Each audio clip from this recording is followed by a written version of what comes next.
Muy buenos días, gracias por estar aquí nuevamente.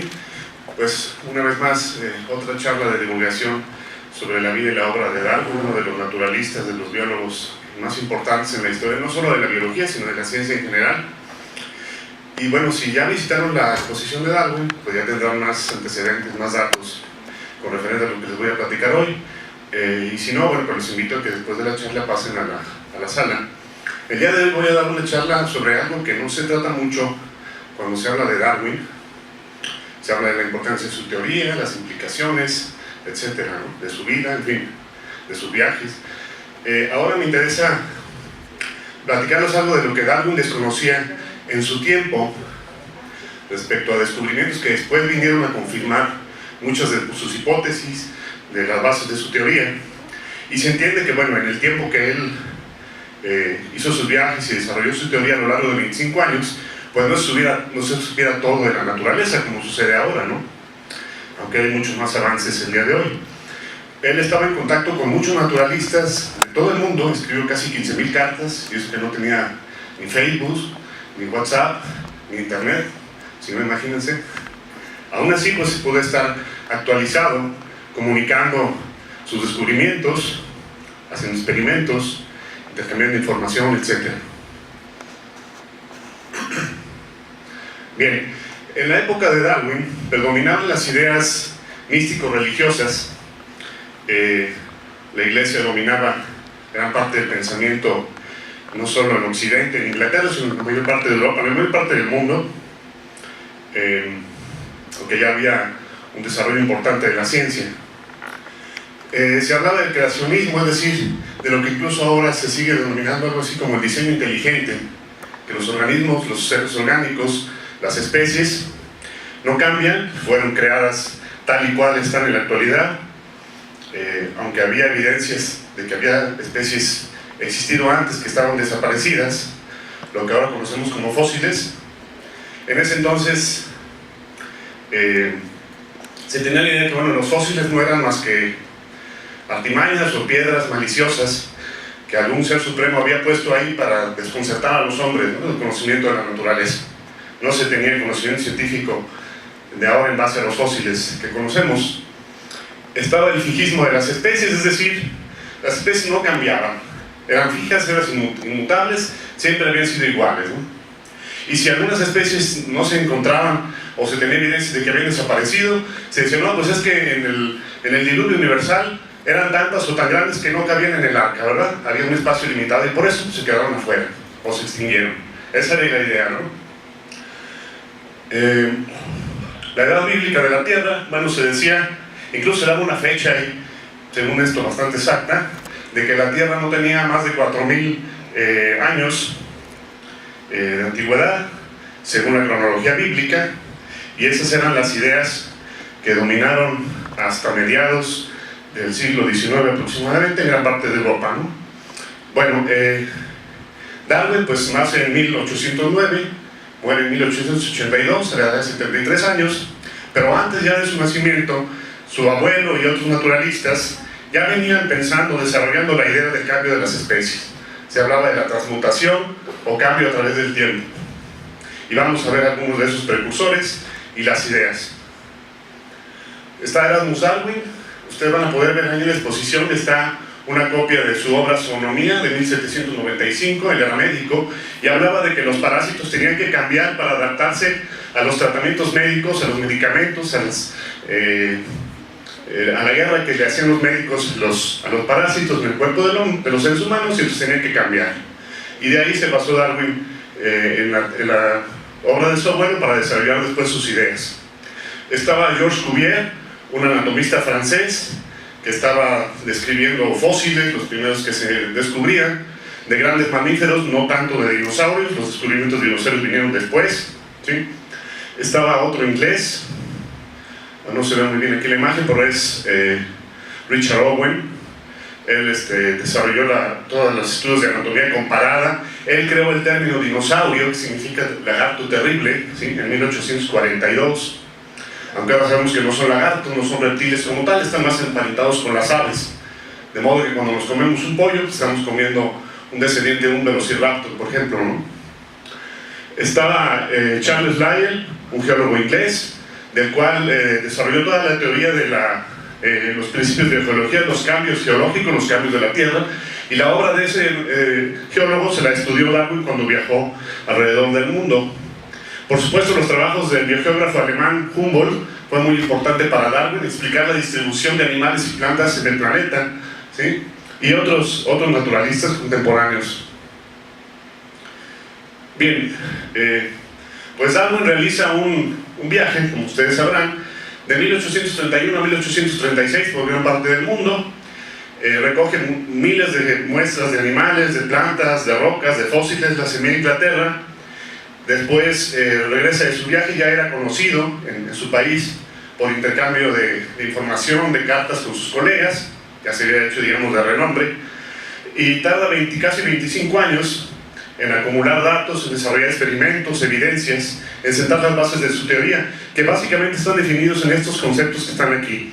Aquí vemos una de las publicaciones de su viaje alrededor del mundo en el Beagle, la zoología del Beagle o del barco, y acá vemos el origen de las especies, que disculpen que por la pantalla no está muy oscuro, pero esa era la intención. Básicamente los puntos de la teoría de la evolución de Darwin nos dicen que, bueno, él observaba que en la naturaleza nacen muchos más individuos, sean plantas, animales, de cualquier especie, de los que normalmente sobreviven a la siguiente generación, ¿sí? Sean mamíferos, aves, insectos, etc.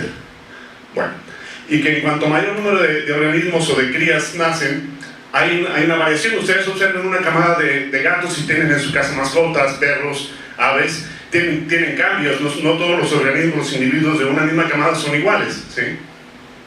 En cualquier especie, incluyéndonos a nosotros, los seres humanos. Entre mayor sea la cantidad de individuos que nacen, mayores son las posibilidades de que haya diferencias entre ellos, ¿sí? Una vez que esos organismos crecen, hay competencia por recursos en el ambiente. Piensen en una mariposa que tiene que buscar el néctar, en un ave que busca semillas, en un depredador que busca una presa. Entonces hay competencia por recursos en el ambiente, llámese espacio, cobertura vegetal, refugio, encontrar pareja, reproducirse, etc. ¿Sí? Una competencia natural que existe en las comunidades de organismos. Esa competencia está sujeta a cambios ambientales, cambios en temperatura, en humedad, en precipitación, cambios en la vegetación, cambios ahora que estamos provocando con los usos del suelo de manera más acelerada que de manera natural pueden ocurrir. Y entonces esos cambios ambientales y el efecto de organismos que están interactuando, Darwin los denominó proceso de selección natural, ¿sí?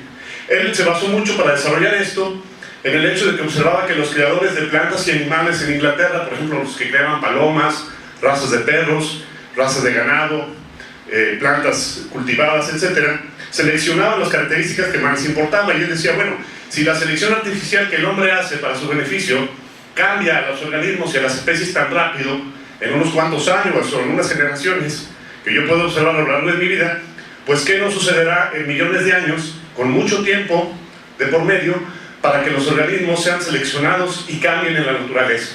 ¿Sí? Bueno, esos cambios, que después vamos a ver que se les dio otro nombre, con el que los conocemos actualmente, se heredan o no se heredan a la siguiente generación, a la progenie, a los hijos. Y entonces, si son beneficiosos y permiten a los organismos de las siguientes generaciones sobrevivir, se van a adaptar a los cambios ambientales, a esa selección, ¿sí? Van a sobrevivir. Y él hablaba de la descendencia con modificación o transmutación. Todavía no empleaba ni siquiera él mismo el término evolución, sino hasta la tercera o cuarta edición de su obra, de 1862, utilizó el término que conocemos actualmente como evolución. Antes le llamaba transmutación o descendencia con modificación a través de las generaciones en el tiempo, ¿sí? Bueno, y la evolución, la base es esta. Las mutaciones provocan variación o cambio, la variabilidad en los organismos, en las poblaciones, ¿sí? Esas mutaciones pueden ser favorables o no. Los organismos que no se adaptan a las condiciones ambientales, sea durante su ciclo de vida o a lo largo de varias generaciones, pues desaparecen, ¿sí? Piensen por ejemplo en esta tortuga que nace con una deformidad. Vean, están los organismos, es difícil que sobreviva en la naturaleza, ¿sí? Si fuera una mascota que tenemos en nuestra casa, pues es más probable que lo haga porque tiene cuidados nuestros, pero en la naturaleza no sucede así. Las variantes más favorables o de los organismos que sobreviven tienen más hijos, más descendencia, ¿sí? Dejan sus características en otras a lo largo del tiempo. Si me pueden apagar la luz aquí al frente, por favor. Aquí ponemos como ejemplo un camaleón que está observando varios escarabajos en una hoja. Uno de ellos es más oscuro, es más visible, los otros se confunden con la hoja, si se dan cuenta. Entonces se va a comer a este animal, ¿sí? En el caso de Darwin, en el caso de Inglaterra, en la época de la Revolución Industrial, en la ciudad de Londres, bueno, había poblaciones de polillas que eran oscuras y otras que eran claras. Y en los postes, que estaban llenos de hollín que se habían oscurecido, o los troncos de los árboles, las que eran oscuras, bueno, perfectamente se camuflajeaban, se confundían, las que eran claras no. Entonces, dependiendo del lugar donde estaban estas polillas, Darwin observó que los pájaros, los depredadores naturales que tenían, preferían comerse a unas o a otras, ¿sí? Y esto con el transcurso del tiempo va a provocar cambios, va a provocar adaptaciones en los organismos debido a esas condiciones ambientales de contaminación, ¿sí? Que oscurecen los árboles o los postes. Entonces, si las polillas claras son más visibles, las aves básicamente las van a consumir más y en las siguientes generaciones van a abundar las oscuras. Si es el caso contrario, va a ser lo consecuente, ¿no? Aquí vemos varias de las adaptaciones de los organismos. Vean, por ejemplo, los camaleones, que tienen la capacidad, unas células que se llaman cromatóforos en la piel, semejantes con un pigmento semejante a la melanina de nuestra piel, pueden cambiar de color según su estado de ánimo. Si se quieren ocultar, se vuelven verdes para no verse entre la vegetación. Si están en un sitio oscuro, cambian a ese tono. Si están en época de cortejo para buscar pareja, los machos se vuelven muy vistosos, sí, muy atractivos, muchos colores, etc. Es una adaptación al medio. Estas ranas pequeñitas de Centro y Sudamérica, que tienen esos colores muy brillantes, porque son venenosas. Todos los organismos, la mayoría de los organismos que ustedes vean, en el caso de los animales, que tienen colores sobre una base negra y que son rojos, anaranjados, amarillos, verdes, fosforescentes, le dicen a un depredador, cuidado porque tengo una sustancia tóxica, no me comas, ¿verdad? Es una manera de defenderse. Uno podría pensar, pues al contrario, es una desventaja porque están muy vistosos, los ven a larga distancia las aves con una vista muy aguda y los van a consumir. Pues no, es el efecto contrario, ¿no? Aquí no se ve, disculpen, está muy oscuro, en la imagen original no era así, pero es un sapito, acá estaría la cabeza, acá están las patas traseras, que tiene unas manchas aquí, en los costados, que semejan los ojos de una serpiente nocturna. Entonces llega un ave, un reptil, otro animal que se lo quiere comer y piensa que es un depredador y evita comérselo, se asusta así pensando que es venenoso o que es un animal depredador. El caso de esta polilla búho, vean cómo tiene en las alas unas manchas grandes, unos ósculos que parecen los ojos de un búho. Entonces algún animal, un depredador puede pensar que se posa sobre un tronco que tenga ese color y solamente sobresalen estas manchas, piensa que son los ojos de un búho, de un depredador, y no la ataca, no la consume, ¿no? Si ven qué animal hay aquí, ¿alcanza alguien a distinguirlo? Que me diga qué hay aquí en esta imagen. Aquí está una rama, miren, abajo, medio seca, ¿sí? Es un gecko, es una salamanquesa parecida a un camaleón. Aquí está la cabeza, miren, aquí están los ojos, la boca, aquí están las patas delanteras, las traseras, el cuerpo y la cola, ¿sí? Se confunde casi perfectamente con estas hojas secas, ¿verdad? Ven el color que tienen. Acá, ¿qué hay aquí? ¿Pueden darse cuenta? Es una mantis, miren, aquí está el abdomen, el tórax, la cabeza y las patas. Y aquí está la orquídea, está posada sobre una orquídea, es una mantis orquídea. Se confunde casi totalmente y como no se mueve, llega una pequeña araña, un insecto, supuestamente va a llegar a una abeja a polinizar a la orquídea y pues cuando se encuentra con una mantis que se la come, ¿no? Es otra de las adaptaciones muy, muy asombrosas, que es difícil explicar cómo evolucionaron estos organismos para tener esa semejanza casi perfecta con el ambiente, ¿no? Aquí tengo un último ejemplo muy conocido, la mariposa monarca. Esta es la verdadera mariposa monarca, tiene estas manchas muy grandes aquí, los bordes de las alas anteriores, y esta es una falsa monarca, que por evolución convergente o paralela, en ambientes similares, con depredadores similares, con aves que se las pueden comer, desarrolló una pigmentación, una apariencia casi idéntica. Tienen una planta, se alimentan de una planta tóxica, entonces las aves las quieren consumir y las escupen, las devuelven porque son tóxicas. Cuando se encuentran con esta especie que no es tóxica, que no es una monarca verdadera, también la evitan porque tiene esa coloración, ¿sí? Se llama mimetismo, y puede ser de advertencia o para ocultarse o para confundirse con el ambiente. Tiene diferentes propósitos. Bueno, en el tiempo de Darwin, luego de que publica la primera edición del libro del origen de las especies en 1859, se agota el primer día los 1000 ejemplares que salen. Después, durante la vida de Darwin, casi fueron 10 ediciones. Se siguen editando ese libro en muchos idiomas alrededor del mundo. Pero en esa época, bueno, muchos de sus amigos, colegas, biólogos, geólogos, gente que estaba estudiando también la naturaleza, le convence su libro, su teoría, que desarrolló durante, les digo, casi 25 años. Había gente de la iglesia o de los sectores más conservadores que se oponían también. Bueno, pero básicamente la aceptación y los elogios al libro de Darwin fueron los siguientes: que era una idea sencilla y muy lógica, muy fácil de entender con todas las pruebas o evidencias que se tenía. Era una explicación pues científica que daba cuenta de un fenómeno natural del cual había y sigue encontrándose más evidencias o más casos, más ejemplos para probar que realmente así es, al parecer así sucede el cambio de las especies, y que este proceso de evolución, que Darwin llamaba transmutación, pues explicaba el origen y la relación entre todos los organismos, entre todas las especies. Darwin en 1837, poco después de que regresa de su viaje para alrededor del mundo, van a ver ustedes ahí en un cuaderno de notas el primer árbol del origen o de la relación de las especies. En su pequeño cuaderno hizo una anotación donde le decía: bueno, es que todas las especies deben estar relacionadas, tanto las extintas como las vivientes, alrededor del mundo, ¿sí? Y él le puso ahí una nota que sí, yo creo que las especies están relacionadas, etc. Las evidencias que en esa época había para apoyar su teoría y en las que él se basó, bueno, los estratos geológicos, el trabajo de Liel y otras evidencias, los corales que él estudió, las islas volcánicas,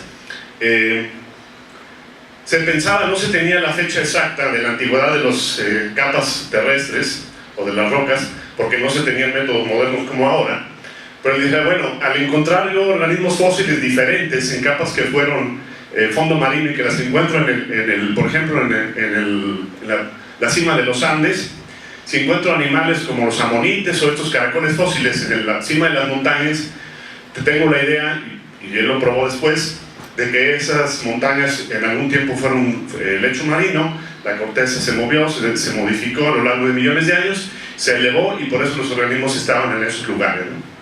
Grandes colecciones biológicas de plantas, de animales, no solo las que él colectó, sino naturalistas anteriores de Inglaterra y de todo el mundo, que ahora podemos ver esas colecciones en los grandes museos de historia natural, incluidos los que tenemos en unas partes de México, las grandes colecciones de Darwin, pues daban cuenta de la variación entre las especies, entre las razas geográficas de animales y plantas silvestres, y por supuesto de los animales y plantas domésticos que Darwin estudió para también fundamentar su teoría, ¿no?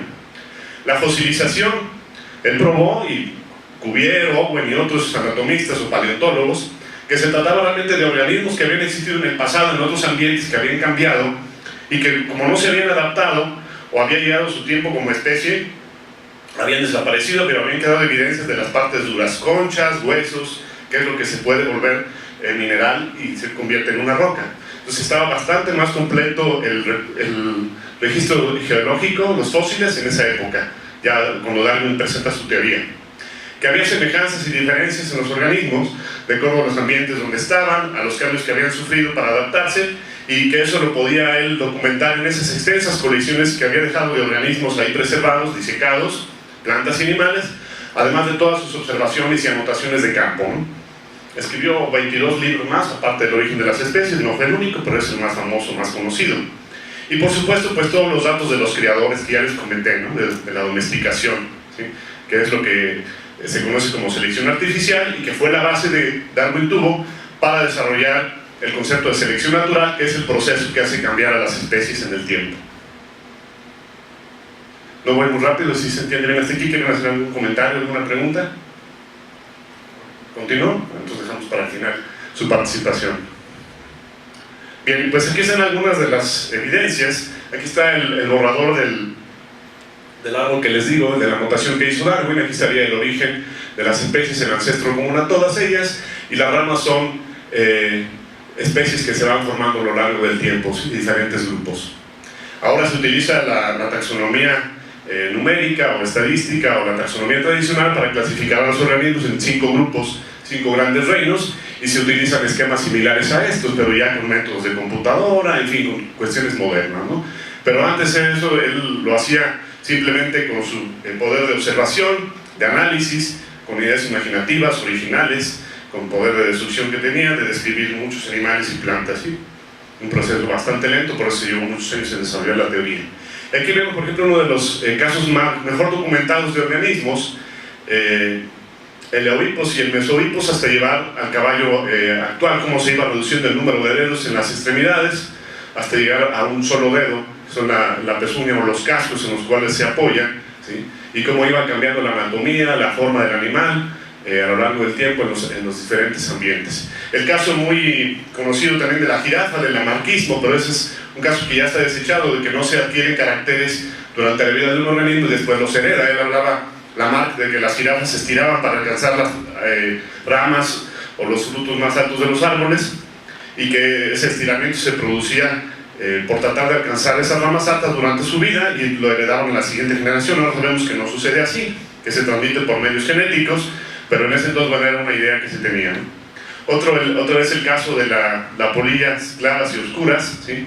Y cómo aquí queda oculta la oscura y acá destaca la clara en este suelo, en este ambiente contaminado de ahí en Londres. Durante la vida de Darwin encontraron en Alemania el resto de lo que ahora se conoce como antecesor de todas las aves, el Archaeopteryx litográfica, ¿sí?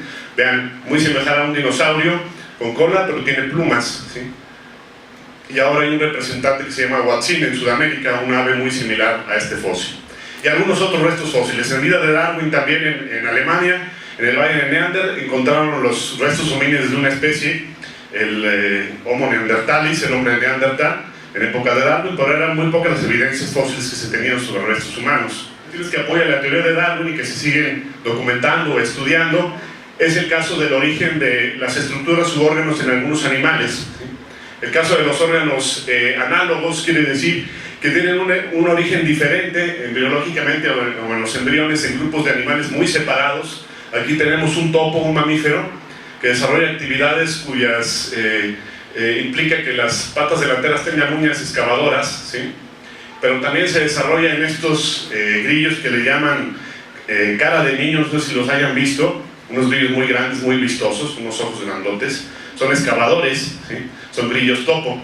Entonces se asemejan en forma el cuerpo y las extremidades a los de un topo, porque desarrollan la misma actividad excavadora, hacer túneles para vivir, pero tienen un origen embrionario muy distinto, porque son grupos animales totalmente diferentes, separados en tiempo y en espacio, ¿sí? Filogenéticamente o genéticamente hablando, no tienen ningún parentesco cercano. Y el caso de los órganos homólogos, el caso de mamíferos como los delfines, que son mamíferos marinos, y las ballenas, que descienden de un antecesor similar a los lobos, a los carnívoros terrestres, desarrollaron para nadar, adaptarse al medio marino, al cual regresaron las extremidades a manera de aletas semejantes a las de los peces, sin tener ninguna relación genética con los peces, porque son mamíferos sexoanimales, respiran aire como nosotros, y los murciélagos, que son mamíferos voladores, ¿sí?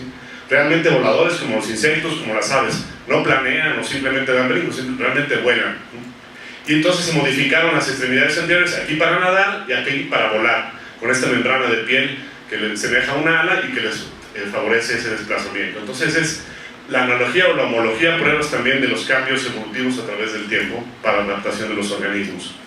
El caso de los creadores, aquí tenemos diferentes variedades o razas de conejos, de pollos, aquí tenemos ganado vacuno, gran productor de cantidades de leche, de carne, etcétera, por selección artificial. Esto es selección natural y esto es selección artificial, ¿sí? Bueno, ¿cuáles fueron las críticas u objeciones? El tema de la charla, si recuerdan, es lo que Darwin no sabía o desconocía durante su vida o en la época que le tocó desarrollar su teoría. No podía tener todas las pruebas a la mano, o sea, ahora lo vemos cuando intercambiamos información o vamos a un congreso, pues tenemos que echarle un montón, como vulgarmente se dice, a un problema, un asunto para estudiarlo, intercambiar información. Pero bueno, Darwin tenía gran conocimiento de la naturaleza, tenía intercambio con muchos colegas. Sin embargo, había varias cuestiones que quedaban pendientes. Algunos críticos le dicen, bueno, ¿cuál es la edad real de la Tierra? Ya nos dijo Charles Lyell y tú y otros investigadores, otros naturalistas, que no son 4000 años como dice la Biblia, que deben de ser periodos mucho más largos, para que la selección natural forme especies de manera en tiempo y espacio en la naturaleza. Han de ser no miles, tampoco millones de años, pero no sabemos cuántos, tal vez 2 millones de años, 10, 100, etc. No se tiene una cifra exacta. Entonces él no podía dar una fecha exacta de formación o de extinción de una especie porque no tenía esos datos a la mano, simplemente porque no había las técnicas para desarrollarlos, ¿sí? Entonces era una crítica importante. ¿Cuál es la edad de la Tierra? ¿Cuál es el tiempo que tarda en formarse una especie? ¿Por hibridación entre dos especies cercanas o porque hay una barrera geográfica como una montaña, etcétera? Él observaba que en poco tiempo, en unas cuantas generaciones, durante su vida podían formar variedades de plantas y animales domésticos, pero que en la naturaleza era mucho más tardado, pero no pudo decir, bueno, en promedio son 50 millones de años o 20 generaciones para que se forme una especie. Es un proceso un tanto aleatorio, ahora sabemos, muy estocástico, muy variable, y es difícil saberlo. ¿Por qué el registro fósil es tan incompleto? Si tú nos dices, le alegaban a Darwin en las pruebas que nos presentas, que las especies han cambiado de plantas y animales a lo largo del tiempo, ¿por qué no están todos los antecesores de ese proceso de cambio en el registro fósil convertidos en piedra? Bueno, la explicación que él daba en ese entonces, y que ahora sigue siendo válida, es que, por ejemplo, un mamut, un dinosaurio, fosiliza más fácilmente los huesos que la piel, ¿sí? Aunque hayan encontrado ahora mamuts en Siberia casi completos, que tienen miles de años, o organismos como los amonites, estos caracoles marinos, que se fosilizan en las conchas, etc. Es que las partes duras fosilizan fácilmente. Los organismos marinos o que quedan a la intemperie, que no tienen partes duras, bueno, pues simplemente quedan expuestos ahí a la intemperie, a los factores ambientales, y no se pueden fosilizar.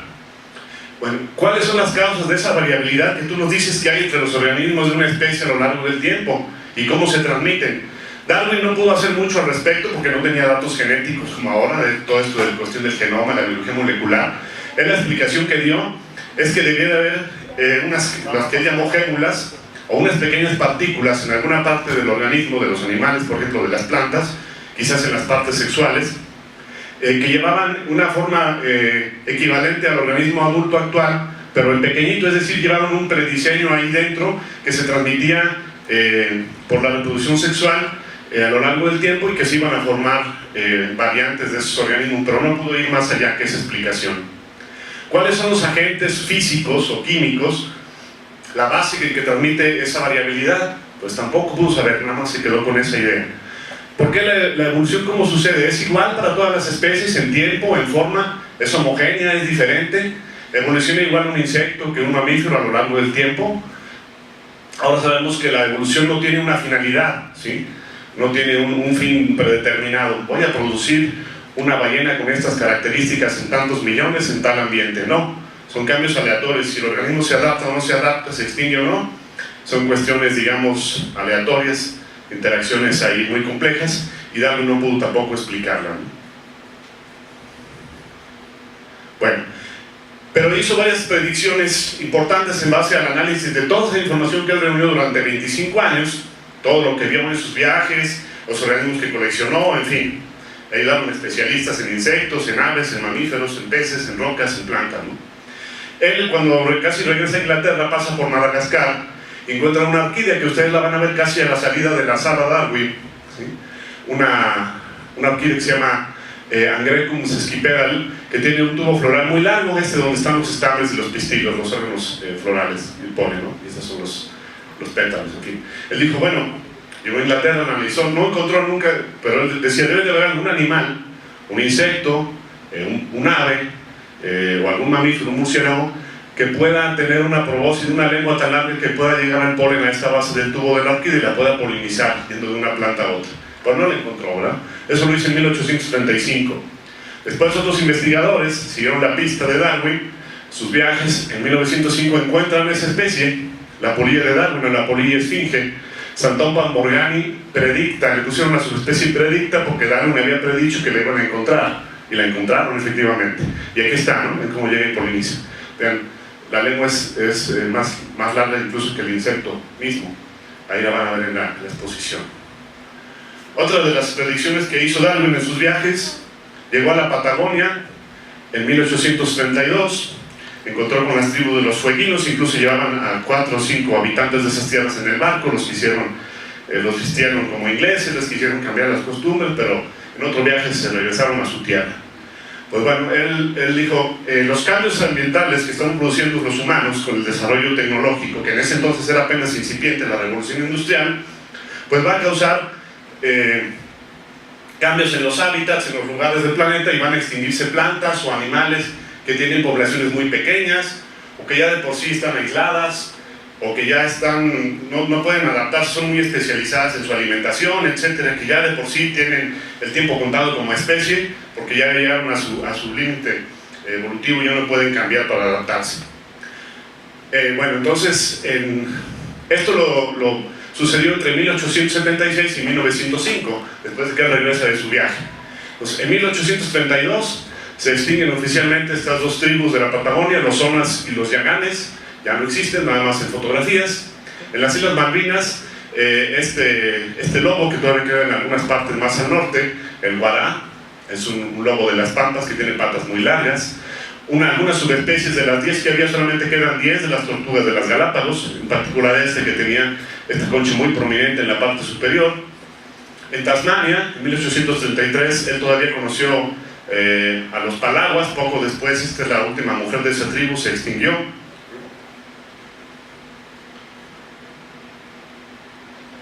Bueno, en Londres, en 1859, cuando publica su libro El origen de las especies, no trata el asunto del origen del hombre y la evolución que llevó al desarrollo de los homínidos y a nuestros ancestros, ¿no?, como una especie más en la biodiversidad. Simplemente dijo, voy a dar luz después en una obra posterior, voy a tratar el asunto del origen del hombre y su historia. Y efectivamente, sí, en el libro de la descendencia del hombre y la selección con relación al sexo, en 1871 habla de la cuestión con amplias pruebas, con ya más datos paleontológicos de fósiles que se habían encontrado. Y básicamente él dice, hay que buscar el origen del hombre. Los restos humanos más antiguos quizás van a estar en África, porque en ese entonces ya se habían encontrado algunos restos en África, la mayoría en Europa, pero los demás antiguos, y también ahora es cierto, están en África, en esta parte que está aquí, marcada en gris. Y bueno, la relación en base al sexo, a los patrones de cortejo, a la coloración, a la diferencia entre machos y hembras en la naturaleza, en plantas y animales, y en la especie humana misma, dice, las hembras son las que seleccionan y determinan la formación de pareja, y por lo tanto los caracteres, ¿no? Entonces, es como cuando los chavos van a la disco, ¿no? Pues arreglan las muchachas y los chavos, y están...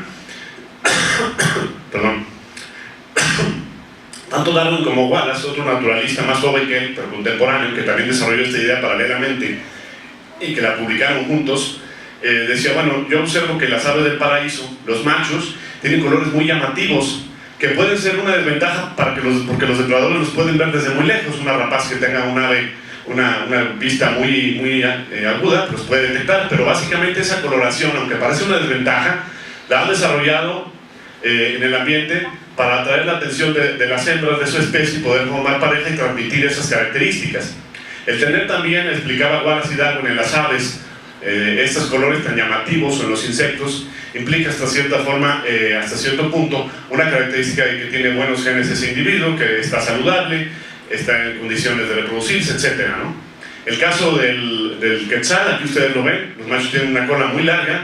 Aquí en San Luis hay una especie que le llaman coa, o pájaro bandera, que tiene verde, blanco y rojo la coloración, pero no tiene la cola tan larga como el quetzal, ¿sí? Y además con este color verde les sirve para camuflajearse entre la vegetación. Clonado vacas que producen casi 100 litros de leche al día, este tipo de cuestiones, ¿no? Es decir, las técnicas actuales de ingeniería genética, o sandías que tienen ya los genes para producir, por ejemplo, una vacuna, ¿sí?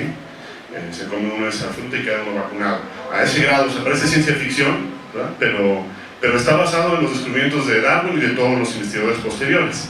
Estamos modificando por un lado el planeta completo, ya no hay un lugar, como en tiempos de Darwin, inexplorado por el ser humano. O sea, la huella ecológica, lo que llaman los ecologistas, la transformación ambiental, está siendo cada vez mayor. Y muchas especies no se van a poder adaptar si no les echamos una mano en tener bancos de germoplasma, de semillas o de esperma congelados en nitrógeno líquido para poder salvar las especies en extinción, ¿no? Y otras definitivamente ya, o eso de querer revivir especies extintas como el mamut o el lobo marsupial de Tasmania, que no le ve mucho sentido, porque si no tenemos el hábitat en el que estuvieron, pues no van a poder sobrevivir, o pues van a estar confinados a una jaula o un zoológico, ¿sí? Pero como humanos tenemos la inteligencia, los medios tecnológicos, científicos, para cambiar a favor o en contra del destino de algunas o de varias especies, y también sobre todo para beneficiarnos a nosotros mismos. La selección sexual o natural ya no ocurre en nosotros como antes, aunque todavía sí, por ejemplo en los parásitos. El tratar enfermedades o parásitos con antibióticos no es más que intervenir ahí de una manera directa, rápida, una selección artificial para eliminarlos y que los podamos seguir viviendo. Eso no sucedía en tiempos de Darwin, no había antibióticos, y pues ahora sí que era también una selección natural sujeta como otro organismo, y muchos seres humanos morían. Una hija de Darwin murió a los 10 años, ¿verdad?, de tuberculosis, porque no había vacunas. Entonces, no solamente en el ámbito biológico, agronómico, agrícola, sino también médico, estamos logrando grandes avances, y yo creo que es una ventaja tener una noción, conocimiento de estos conceptos. Gracias por su pregunta.